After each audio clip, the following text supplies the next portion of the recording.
Hello, dear friends. Today I am going to share with you my chapter in Florida of the year of foraging all of my food and medicine. Nice.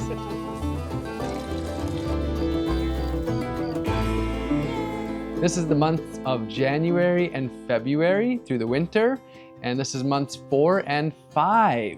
I'm going to share about what I foraged during this chapter and how the entire experience of living closely connected with the earth through this experiment has gone up to this point. When I was planning for this chapter, I realized that I would be gone for 3 months, which was as long as the experiment had gone so far. So this would be a long time on the road, leaving behind the security of my home where I had everything that I needed and hitting the road for a big tour ahead, with the idea being that this is a teaching tour, a speaking tour, foraging walks, and hosting foraging schools. When planning to leave Ashland, I had a lot of work to do with food processing and preservation. What I was bringing with me was mostly dehydrated and canned foods. My plan was to bring a lot of food with me because I would be on a fairly busy schedule while I was on tour, but also to really tap into the abundance of the landscapes that I would be on in Florida and in the southern United States. So I brought a pretty substantial amount of my food, but was planning to forage, I would say, over half of the food that I would need while I was traveling. One of the most common things that people ask is, well, how do you get around? And how that worked is in a talk that I was giving in Minneapolis, I put out the word that I was looking for somebody that was already heading down to Florida, and I got a ride with a guy named Isaiah. He picked me up and we loaded his vehicle full of my food, my stuff, and all the books that we distribute, and it was a 3-day journey down to Florida. It took about a half day of driving south of Minneapolis before we got past all of the snow, and I started to see that there was food and medicine growing still through the winter. At every single stop that we took, pretty much, I was finding food and medicine. A lot of people wonder, how do I eat on the road? And I filmed a video of eating at a rest stop in Georgia, and this video will fill you in on that. So I'm in Alabama right now on my way to Florida, and I'm going to show you what I'm making. First, wild parsnips. These were harvested in Madison from the fields. Then salmon. This came from Lake Superior that I harvested this fall. This morning, I harvested oyster mushrooms fresh from a log. I was not expecting to find this abundance, and actually Isaiah, who I'm driving to Florida with, you want to say hello? I tried. Hey. Isaiah's the one who actually spotted these while I was filling up my spring water, which I used the app findaspring.org to find springs to fill up. And oh, of course, the onion grass. Last night I actually stayed at a place using the website HipCamp, and when I arrived, the woman's name Jennifer, whose place was called Tiny Dreamer, actually has been watching my videos, and she was joyful to have me foraging in her yard. And so onion grass, and I also harvested black walnuts there as well. I carry my pantry of foods here, and then all of this is being cooked in this Instant Pot. So I can put these ingredients in, plug it in right here at the rest stop, have a hot meal, and then as I'm traveling, I can just plug it back in to heat it back up and eat those leftovers meal after meal. So all the way to Florida, I was able to continue eating my 100% foraged food and able to eat really truly nourishing meals, just plugging in my pot, whether it was at rest stops or gas stations or at the home of anybody that I was staying with. When I arrived in Florida, I found there was so much food and medicine right away. Fresh greens like dollarweed, Biden's alba, and peppergrass, fruits like beautyberry, roadside wild mustard. Right away, I was able to be starting to harvest the wonderful foods and medicines. And I arrived at a place called Wander, which would be my base for the beginning portion of my time in Florida. They have a wild citrus grove of hundreds of citrus trees that have all self-seeded, being spread around through the animals eating citrus, making an understory of citrus growing under the live oak trees. So I was welcomed by a fruit that I hadn't had for many months. After just one day at Wander, my first big chapter was to go into the Everglades and have some real solitude. It was time to be alone, and to be really alone for quite some time. I gave myself 2 weeks. 2 weeks of silence without speaking, 2 weeks of seeing as few human beings as possible, to paddle the Everglades from Flamingo to Everglades City. It was about a 70-mile paddle, my longest solo nature immersion. To do that, I had to prepare some of these foods, gather them together. What I brought with me was wild rice, deer fat, mushroom powder, herbs, some herbal teas, as well as some of the freshly harvested citrus. I calculated that I had about 16,000 calories plus the oranges and grapefruit, and that I would need probably about 52,000 calories while I was down there. So this meant that about 1/3 of the food that I would need I had, and that as I was paddling these 70 miles through the Everglades, I would be harvesting my foods, about 70%, about 2/3 of my food I would be harvesting as I was deeply immersed in the Everglades. Here's a video from my arrival back, sharing a little bit about my time in the Florida Everglades in the 10,000 Islands wilderness. 14 days of solitude and silence, my longest time alone in nature. I am well nourished. I probably lost maybe a pound of fat out there in 14 days of living off the land and the water here. So I want to show you what food I ate, but more importantly, what food I came back with. So here I have sea purslane. I ate sea purslane at many meals. I cooked this up. What a wonderful food this is. It's more of a hearty vegetable than a green, and cooked, oh my gosh, very tasty. I've come home with 3 coconuts. I harvested 20 coconuts out there on the Cape. I was amazed that there's wild coconuts out there. I had no idea. So I ate about 17 coconuts out there. And these are a small, medium-sized coconut, but that's about a coconut a day on average. For water, I brought 15 gallons of water in, or these 2 jugs and this bucket. This is the water that I have left, a half gallon. I had to ration a little bit there at the end. And I used salt water for a lot of my cooking. So when I cooked rice, I would cook it partially in salt water. So what I'm bringing back with me is 10 gallons of ocean water. This is some pretty pure ocean water out here, so I'll be able to use that for cooking and for salt. I brought 35 servings of rice, about 7 pounds. I've come back with 2 pounds, about 10 servings. I think that's about 8,000 calories or something, 9,000 calories of rice. So this was my staple food, wild rice, of course. And I managed to come back with quite a bit of it.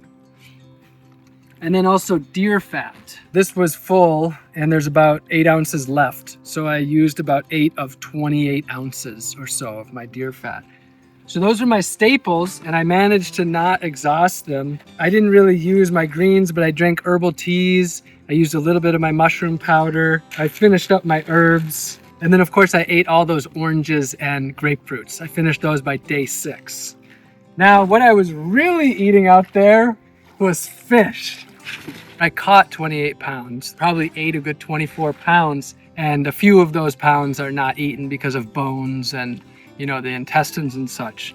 I never expected to come back with fish, but this is what I'm coming back with. 11 mullet, a mackerel, 1 ladyfish.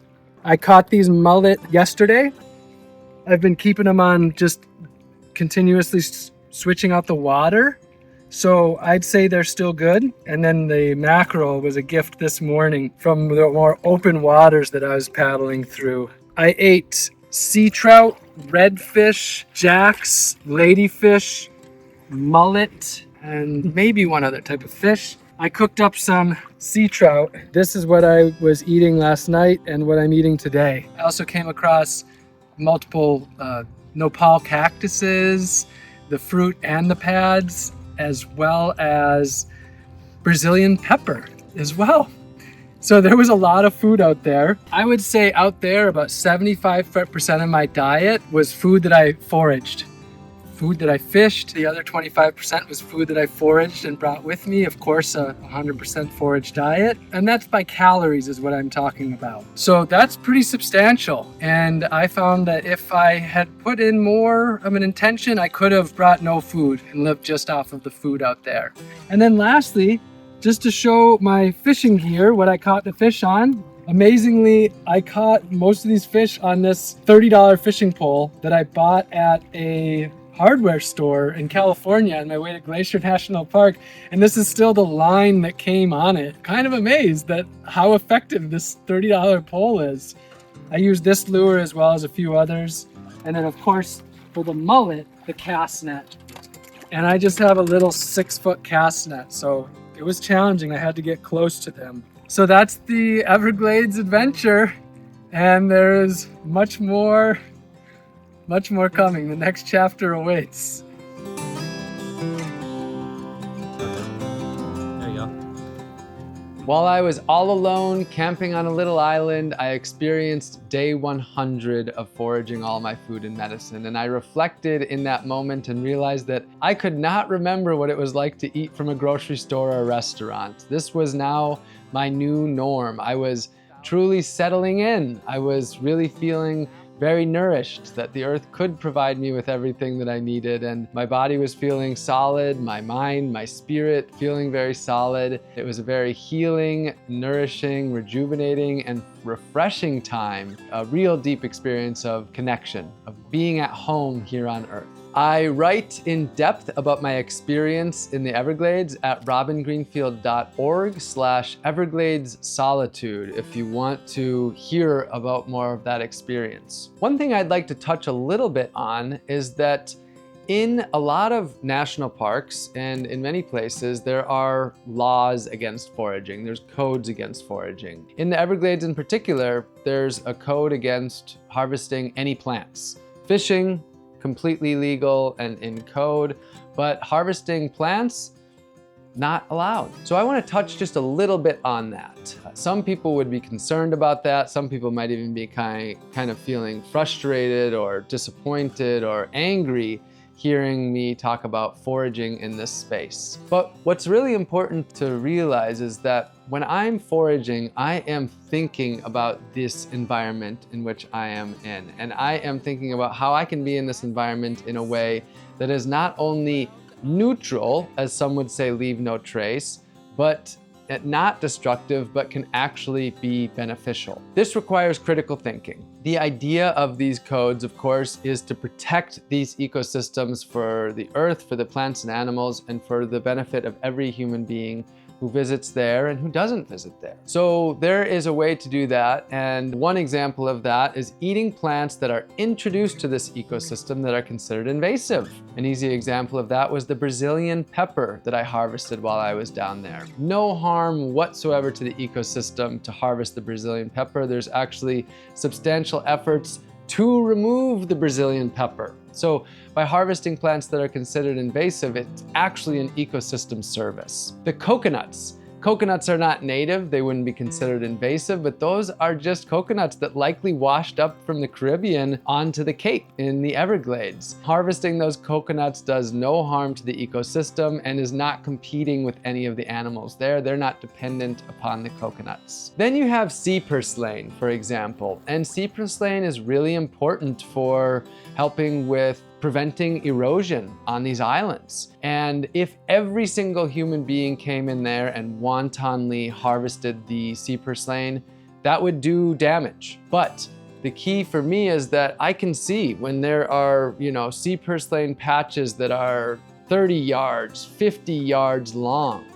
We are talking about huge patches and then going in and just thinning it, pruning the new growth tips. And the reality is that when harvesting sea purslane and pruning these new growth tips, it actually helps the colony of them to spread and to grow. So what I do is I practice earth code. Rather than just reading the laws that are on paper, I instead critically think. I know the ecosystem in which I am in, and I know how I can work with these plants and animals in a way that is not bad for the space, but neutral at the least, and often actually beneficial for the ecosystem.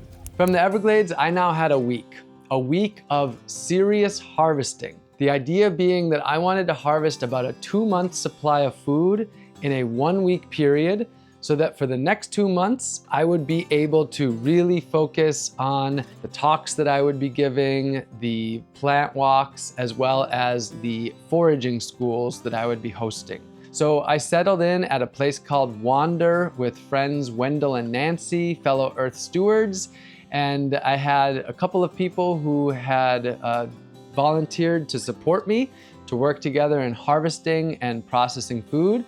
And now was time to really get down to business and do some harvesting. I left behind my large supply of wild rice in Wisconsin because I would be replacing my wild rice with the wild yam, Dioscorea alata. I had a relationship with this plant already from my year of growing and foraging all my food and medicine, and I knew where the wild yam was, growing in some of the preserves, how to harvest it, and how to work with it. That was one of my absolute main priorities, was to harvest my staple calorie, and thus preserving the bounty of wild rice that I had.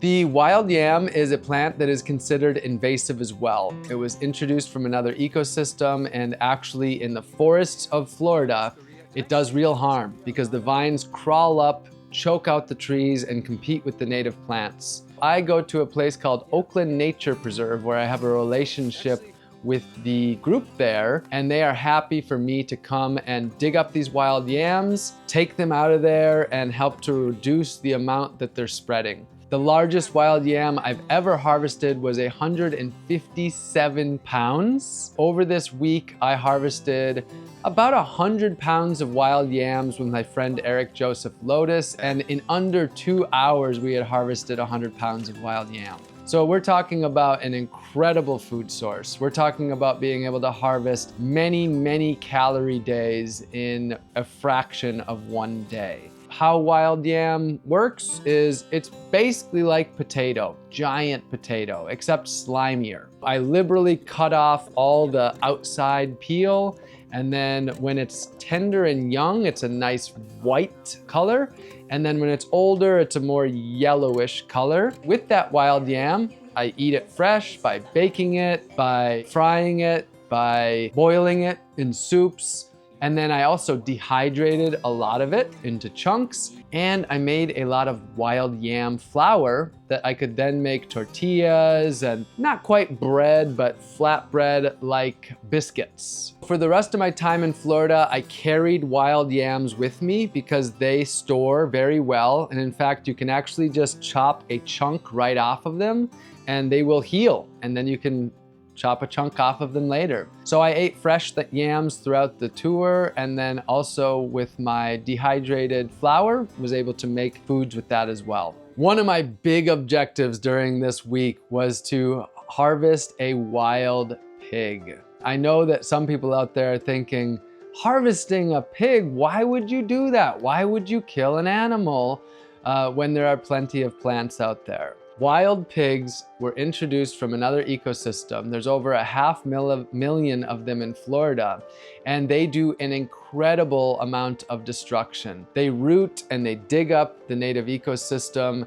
destroying small trees, causing an incredible amount of erosion. Harvesting wild pigs is actually one of the most sustainable foods in Florida, as well as parts of California and Texas. I had a friend, Django, who took me out to hunt for a wild pig, and we went out on the land of someone who lived a few miles away who was happy for us to hunt on their land. I went out 4 times for just a couple hours at dawn and dusk. The first time I saw a wild pig, but I didn't have an opportunity, and it was either the second time or the third time that I had a perfect shot and didn't take it missed the opportunity. My heart was really pounding, and afterwards I was pretty deflated. I was really depending on that. I didn't bring most of my venison and was really counting on having that wild pig. Another objective during this week was to go fishing. Fortunately, my time turned out to be quite limited. I didn't have as much time as I wanted, and I was able to really rely on that abundance of fish that I had harvested while I was in the Everglades and managed to take home and be able to cook that for multiple weeks ahead.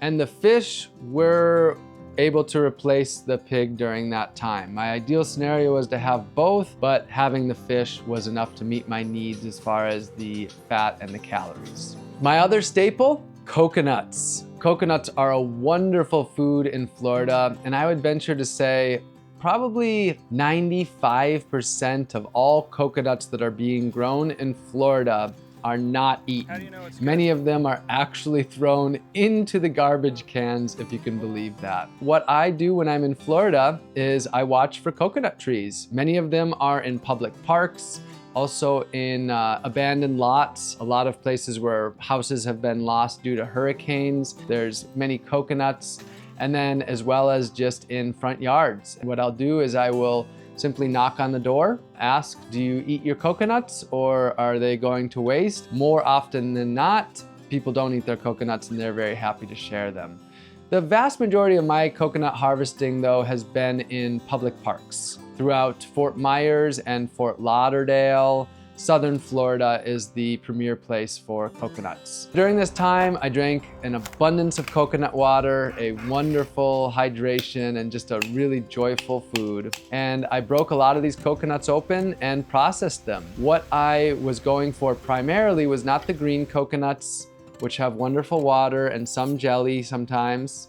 I was going for the brown coconuts, which were mature and had the white meat, the thick white meat. And then what I could do with that is blend that up to make coconut milk or use it in soups as like a coconut milk base. And what I did more so, though, was to dehydrate that. I broke it up into chunks and dehydrated those chunks, which I could store long term, or shredded it into flakes that I could use. Even more so, my objective was to make coconut butter. My first times around with coconut butter were not successful. The reason why is I didn't get enough of the moisture out. You have to get all of the moisture out, almost, maybe not quite all of it, but almost all of it out through dehydrating. And then I put that into a Vitamix blender and I have a wonderful coconut butter. Like you can have peanut butter or pecan butter, or almond butter, and so on. I was able to make very enjoyable, fatty, rich coconut butter. The other food that I made from coconuts was coconut flour. So when I make coconut milk and I strain that, you have your wonderful coconut milk, but what you've strained out, that fiber, that's coconut flour. And I could mix that coconut flour with my yam flour in my different biscuits that I was making. What I carried with me for this was just a simple spike. And this is a spike that I buy at a hardware store. With that spike, I can open up about 30 coconuts in casually about 45 minutes to an hour. It definitely takes some work, some using of the leverage and of the strength, but it's a very simple tool that I travel with for coconuts during my time in Florida. I was very grateful to find a banana rack growing wildly in a public park. Throughout Florida, there are many bananas that are growing in public parks and in areas that are old farm stands and such. What I do with the green bananas is I harvest the whole rack while it's still green, chop that up, dehydrate it, and then blend that into a flour. The entire green peel and the unripe fruit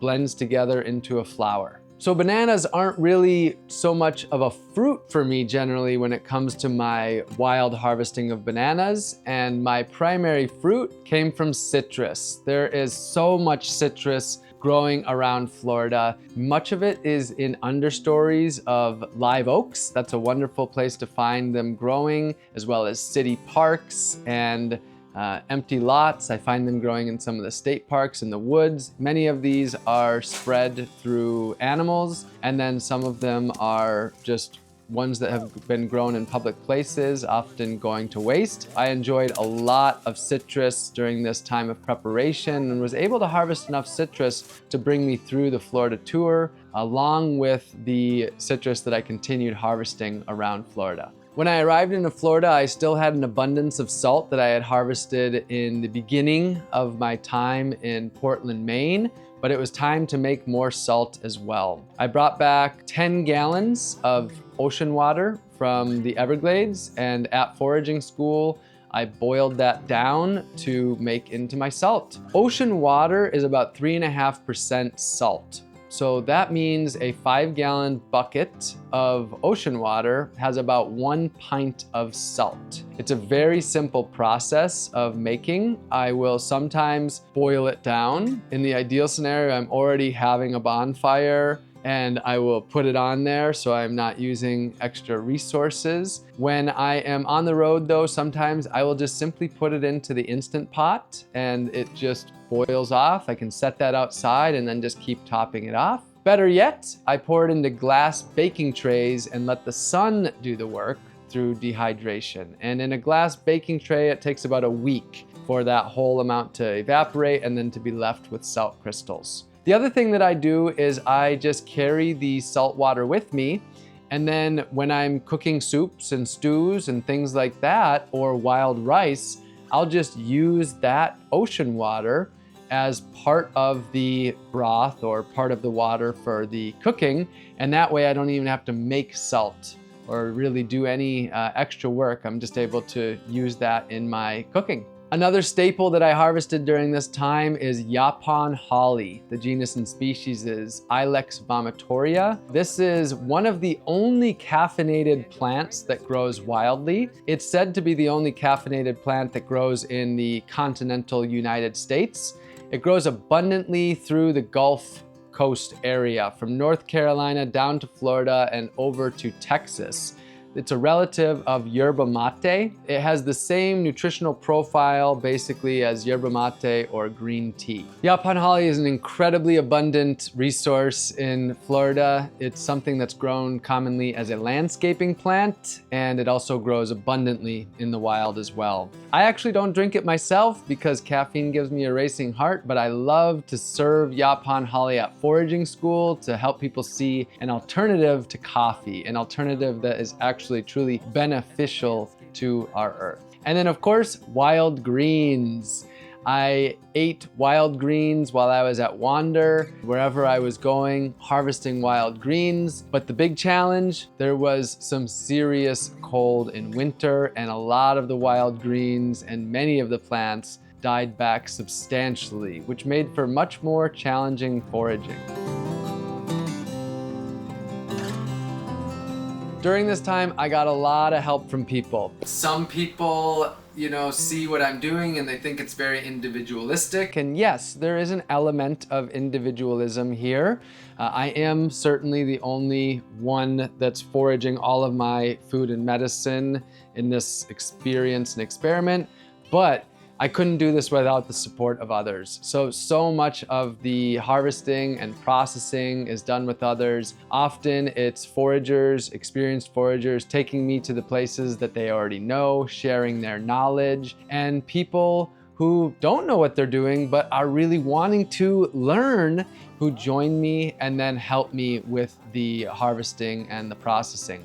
Wild yams is a perfect example of that. I got a lot of support with digging up the wild yams and then with processing them. And I really couldn't do this without the support of other people. And the reason that I need that support really is so that I have time for teaching. After the week of food prep, now it was time for foraging school, a weekend-long immersion in foraging, and we had dozens of people sign up. But we ended up with the coldest day in, I think, 39 years.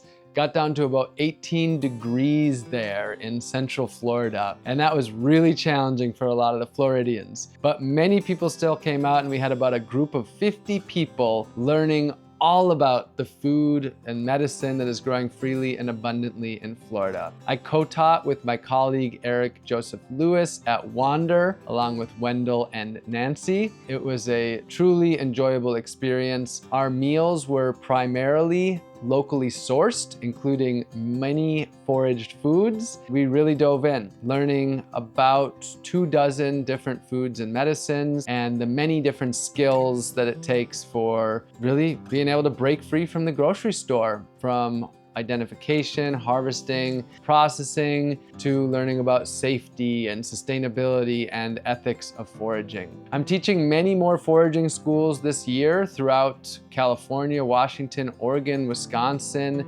and the East Coast, Minnesota, and Detroit, Michigan. So you can go to robingreenfield.org/foraging school if you'd like to go to a foraging school. Not only did we have the coldest day in almost 40 years, but their neurovirus came through and numerous of my colleagues got sick, as well as many of the attendees ended up getting sick after leaving. But I was so grateful that I made it through the entire foraging school without getting sick myself, which was a nice testament of letting your food be your medicine and your medicine be your food. Many sick people around, sharing hugs and connections with so many people, and I managed to stay resilient through that. So many people would be wondering, how is my health doing?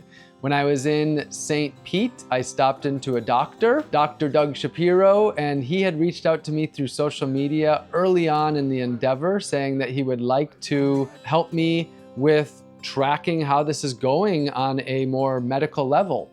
And as many of you know, I really avoid the Western healthcare system and am, for the last 15 years, very minimally involved. But I thought it would be incredibly interesting to see my blood work, to really see the vitamins and the minerals and if any issues arrive, and that a lot of people would see like, well, one, can I meet all of my needs through what's growing abundantly and freely all around us? And to be able to see the inner workings of that, I think would be a both interesting and unique way to get a lot more people into this conversation. So I went in for one of my first doctor checkups in quite some time. I was very pleased that he said everything is looking good. All of those details are published on the website at robingreenfield.org/foraging year. So all the details from the checkup and the blood work are all published unedited on my website. And the summary of that visit was that there were no issues that he saw whatsoever at that point. Everything was looking good in the general checkup.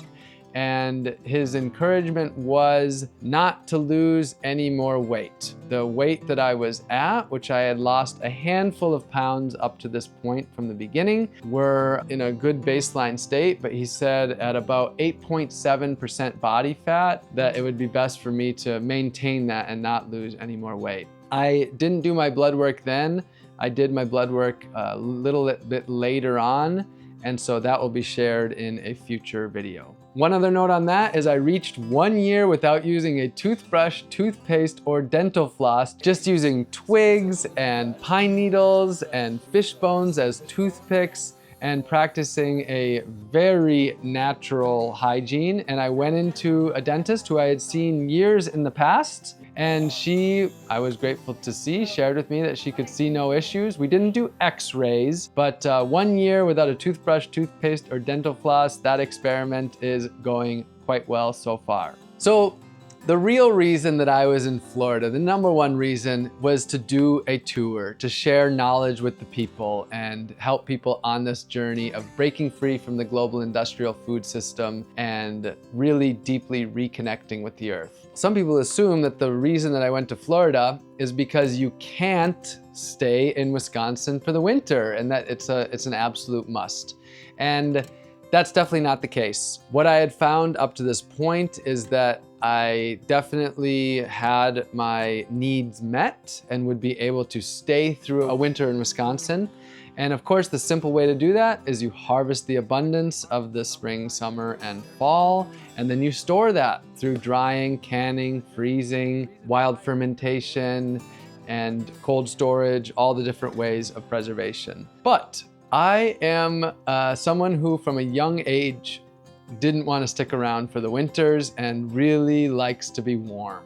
So besides me wanting to share this knowledge and teach, I also just am in the natural flow where I spend winters in warm places. So I was very excited to have this ability to be immersed in this year of foraging all my food and medicine, embodying this message and taking the message to the people. I did a tour throughout most of the major cities of Florida and many of the small cities as well. And as I was immersed in this, I was leading foraging walks and giving talks in many different communities. At the beginning of this tour, after having made it through the whole foraging school without getting sick, I actually got sick for the first time. It was a pretty strong head cold. I experienced some nausea and diarrhea and headaches and real fatigue and tiredness.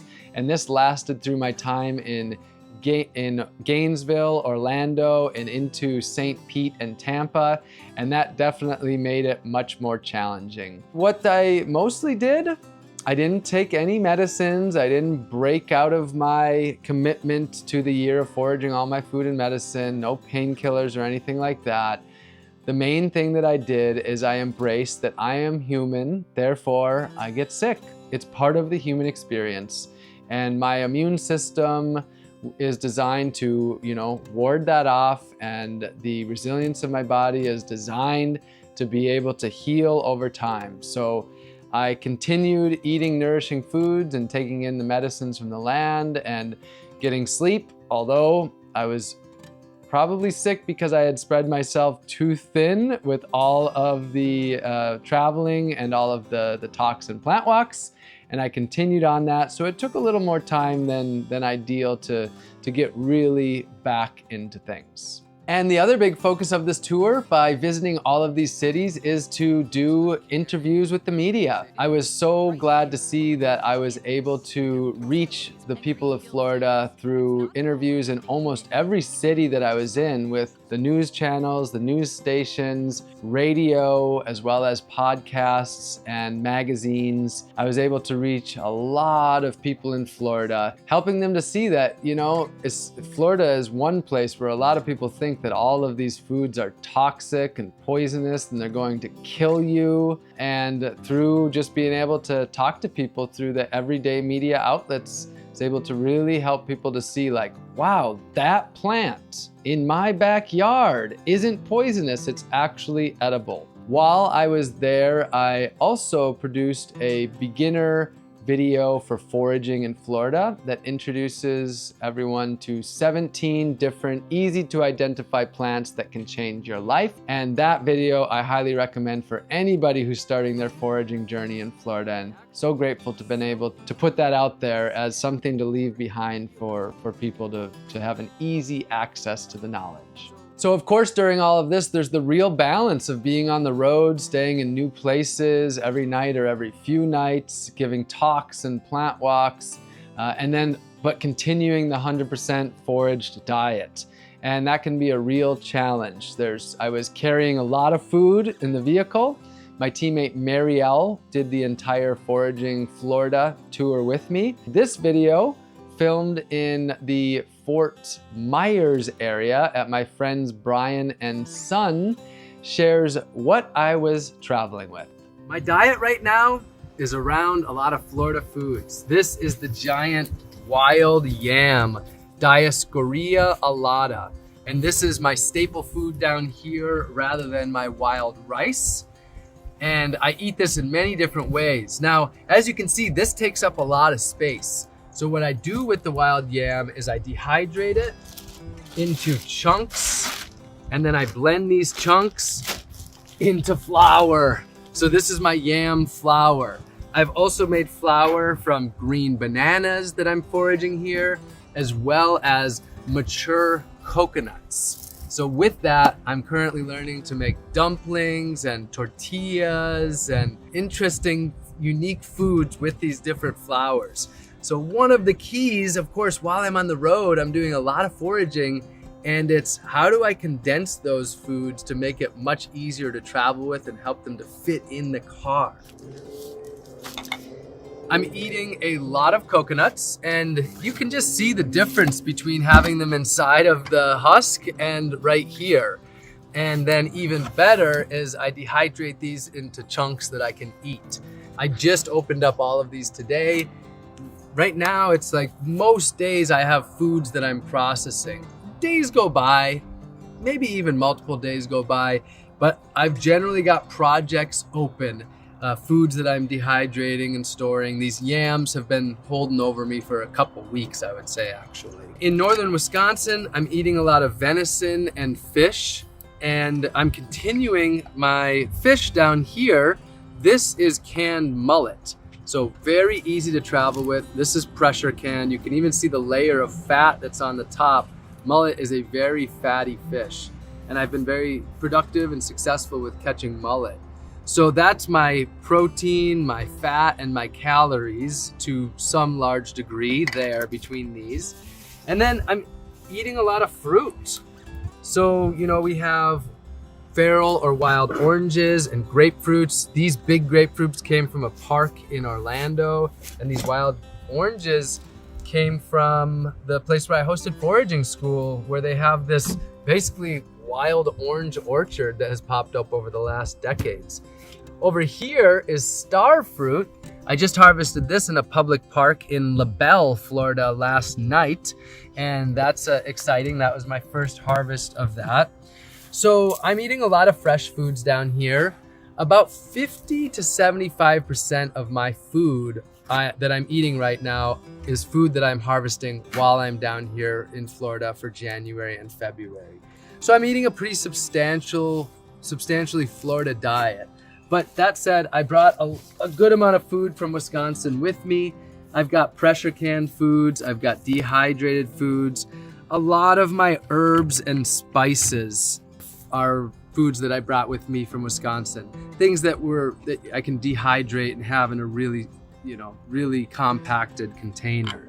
A really great harvest for me was wild onions in Gainesville, and I managed to make 2.5 quarts of this fermented wild onions, and this has served as my main flavoring, and wow, it's really good. This is bringing a lot of value into my life. The water that I'm drinking is water that I harvest either from springs or wells, and sometimes that does include wells at people's houses, but no water that's been adulterated, chlorine, fluoride, water that's as close to just from the earth. And I'm carrying generally with me about 10 gallons of water. I carry a cooler with me, and sometimes I have food in it, sometimes I don't. I have some frozen plastic bottles. And right now I'm eating a lot of fresh greens. So this is dock in particular, pretty sure that this is swamp dock, and this is the tastiest dock that I've had.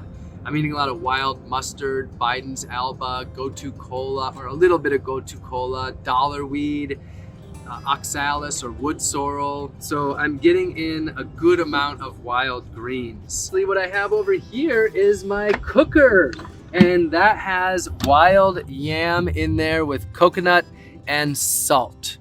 And with that, I can add some canned fish and easily have a complete meal on the road.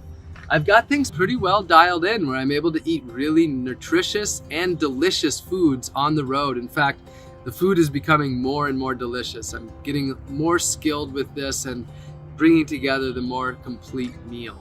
Throughout my time in Florida, I harvested and ate about 43 species of plants. So a pretty wide diversity to go along with the 50 to 100 species that I had brought in with me from having stored in Wisconsin and my other travels. Some of the highlights of what I ate while I was down there was the big dock greens from Orlando, the wild citrus in Orlando and Gainesville, the wild yams from Central Florida, the abundant greens in St. Pete and Tampa, especially from Sweetwater Farm, the coconuts in Fort Myers, and the Suriname cherries in Miami, the loquats in Jensen Beach, more coconuts in Fort Lauderdale, the bananas in Melbourne, and the many weedy greens growing throughout the state of Florida. After my time in tour, I was absolutely tired, and it was time for my 10-day silent meditation, Vipassana. This is my 4th year of doing Vipassana meditation, and this is at Jesup, Georgia, which is where I did my first Vipassana as well. The big challenge is that in Vipassana meditation, you eat the food that is served to you. And it is, of course, not foraged food. So I really wanted to do my Vipassana meditation. I did not want to miss out of a year. This is core to my life. And so what I did is I packed my 11 days, 10 days supply of foraged food. I broke my previous year of complete transparency, and I snuck in my foraged food. I felt okay with that. The reason why is because the most important part of Vipassana is that you are dedicated to your practice and you are not distracting anybody else from their practice. And my eating of my foraged food did not distract anybody else, but it was definitely a little bit of a dilemma, having to sort of hide away eating my foraged foods. And the real challenge too was knowing how much that I need and not being able to cook for the entire time that I was there, and not really having the ideal scenario. So this little video shows exactly what I brought to my Vipassana meditation. I have about 3 pounds of yam flour cooked into yam bread of sorts with green powder, stinging nettle and basswood leaves in there. I have venison from a car-killed deer, and I have 6 quarts of that to eat 1 pint a day, about. I have 2 quarts of coconut butter, and one of them is really a backup. I don't plan to eat both of them. So that's pure coconut. I have dehydrated loquat and a little bit of dehydrated star fruit, and then a little bit of fruit sauces. So I have blueberry, applesauce, autumn olive or autumn berry, and then I also have some apple cider vinegar. I have 19 small oranges, and then I have a few herbal teas, roasted root blend as a tea, seaweed, salt, and evening primrose. So this is 10 days of food at my silent meditation. I'm anxious to see how this goes. I walked out of the meditation having gained so much clarity and insight, having really gotten what I was hoping to. If you'd like to learn about Vipassana meditation, you can read about that on my website at robingreenfield.org/Vipassana, and I share the benefits for me, what I received from it. But it is a deep level of letting go of what no longer serves. It's a deep level of reprogramming the mind. It's a deep level of finding clarity and peace, inner wholeness and completeness, of practicing non-attachment and impermanence, the reality of what we are. We are impermanent beings in an impermanent ecosystem. So it was a very deep practice, and I welcome you to read about that on my website, again at robingreenfield.org/Vipassana. When I finished the Vipassana, I had just a little bit of food left. I had managed to bring just about exactly the amount of food that I needed. And I did nibble on the plants that are growing around there. There was some foraging that continued as spring was arising in Jesup, Georgia. That is the Florida chapter of my year of foraging all my food and medicine. Again, this was January and February months 4 and 5, and after the Vipassana meditation is the Southern tour, and then a return to my homeland of Wisconsin. So I'd like to share some resources with you for your foraging journey. If you're interested in all of the plants that I forage in Florida, I have a complete plant list that you can find at robingreenfield.org/foraging year. If you're feeling inspired and excited and you want to start foraging, you can go to robingreenfield.org/foraging, and that's my beginner guide to foraging, which will really get you started. On there, you'll find our database, the Find a Forager database. And through there, you can find foragers to learn from. We have over 500 different people who teach foraging. I am far from the only one out there who teaches foraging. I am hosting foraging schools across the country and would love for you to join. you can go to robingreenfield.org/foraging school. We have day-long and weekend-long foraging schools that are just an incredible opportunity to build your community of like-minded people, to learn the skills that you need to forage, and also just have an experience of just really deeply connecting with the earth. My book, Food Freedom, the story of my year of growing and foraging all my food, is an empowerment manual for liberation through food, and it's available as an experiment in the gift economy. If you have not read that yet, I highly recommend it for this journey. And I would love for you to come out and see me if I am coming to your community. I have a West Coast tour from California all the way up to Washington. I have an East Coast tour coming up in the summer and the fall of 2026, and I'll have another Midwest tour as well. So San Diego, Los Angeles, San Francisco, Portland, Seattle, and many cities in between in May and June, and many talks throughout the country. You can find all of that at robingreenfield.org/schedule. We are planting 1 million community fruit trees, and we would love for you to join in this grassroots collaborative effort of thousands of people doing this. That is at communityfruittrees.org. So dear friends, one plant at a time. If you learn one new plant per month for a year, that's 12 plants, and that can help you to break free from what no longer serves and really deeply reconnect with the earth. I'm grateful to be on this foraging journey with you and looking forward to sharing the chapters ahead. I love you all very much.